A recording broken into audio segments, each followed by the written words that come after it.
جب تک ان کو وہ چیز نہ بتا دے جس سے وہ پرہیز کریں۔ بے شک خدا ہر چیز سے واقف ہے۔ خدا ہی ہے جس کے لیے آسمان اور زمین کی بادشاہت ہے، وہی زندگانی بخشتا اور وہی موت دیتا ہے، اور خدا کے سوا تمہارا کوئی دوست اور مددگار نہیں ہے۔ بے شک خدا نے پیغمبر پر مہربانی کی اور مہاجرین اور انصار پر، جو باوجود اس کے کہ ان میں سے بعضوں کے دل جلد پھر جانے کو تھے، مشکل کی گھڑی میں پیغمبر کے ساتھ رہے۔ پھر خدا نے ان پر مہربانی فرمائی، بے شک وہ ان پر نہایت شفقت کرنے والا اور مہربان ہے۔ اور ان تینوں پر بھی جن کا معاملہ ملتوی کیا گیا تھا، یہاں تک کہ جب زمین باوجود فراخی کے ان پر تنگ ہو گئی اور ان کی جانیں بھی ان پر دوبھر ہو گئیں، اور انہوں نے جان لیا کہ خدا کے ہاتھ سے خود اس کے سوا کوئی پناہ نہیں، پھر خدا نے ان پر مہربانی کی تاکہ توبہ کریں۔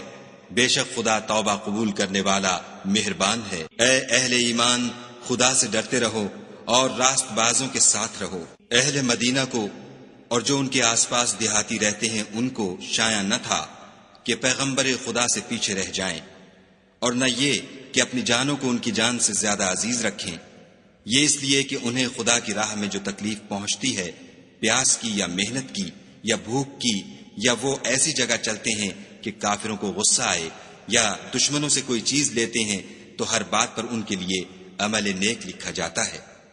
کچھ شک نہیں کہ خدا نیکوکاروں کا اجر ضائع نہیں کرتا۔ اور اسی طرح وہ جو خرچ کرتے ہیں، تھوڑا یا بہت، یا کوئی میدان طے کرتے ہیں، تو یہ سب کچھ ان کے لیے اعمال صالح میں لکھ لیا جاتا ہے، تاکہ خدا ان کو ان کے اعمال کا بہت اچھا بدلہ دے۔ اور یہ تو ہو نہیں سکتا کہ مومن سب کے سب نکل آئیں، تو یوں کیوں نہ کیا کہ ہر ایک جماعت میں سے چند اشخاص نکل جاتے تاکہ دین کا علم سیکھتے اور اس میں سمجھ پیدا کرتے، اور جب اپنی قوم کی طرف واپس آتے تو ان کو ڈر سناتے تاکہ وہ حذر کرتے۔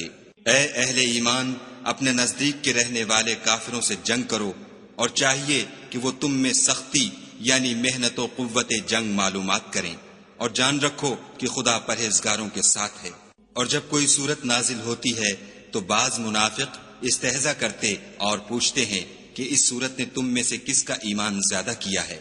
سو جو ایمان والے ہیں ان کا تو ایمان زیادہ کیا اور وہ خوش ہوتے ہیں، اور جن کے دلوں میں مرض ہے ان کے حق میں خبث پر خبث زیادہ کیا، اور وہ مرے بھی تو کافر کے کافر۔ کیا یہ دیکھتے نہیں کہ یہ ہر سال 1 یا 2 بار بلا میں پھنسا دیے جاتے ہیں، پھر بھی توبہ نہیں کرتے اور نہ نصیحت پکڑتے؟ اور جب کوئی صورت نازل ہوتی ہے تو ایک دوسرے کی طرف دیکھنے لگتے ہیں اور پوچھتے ہیں کہ بھلا تمہیں کوئی دیکھتا ہے؟ پھر جاتے ہیں، خدا نے ان کے دلوں کو پھیر رکھا ہے، کیونکہ یہ ایسے لوگ ہیں کہ سمجھ سے کام نہیں لیتے۔ لوگو، تمہارے پاس تمہی میں سے ایک پیغمبر آئے ہیں، تمہاری تکلیف ان کو گراں معلوم ہوتی ہے، اور تمہاری بھلائی کے بہت خواہش مند ہیں، اور مومنوں پر نہایت شفقت کرنے والے اور مہربان ہیں۔ پھر اگر یہ لوگ پھر جائیں اور نہ مانیں تو کہہ دو کہ خدا مجھے کفایت کرتا ہے، اس کے سوا کوئی معبود نہیں، اسی پر میرا بھروسہ ہے، اور وہی عرش عظیم کا مالک ہے۔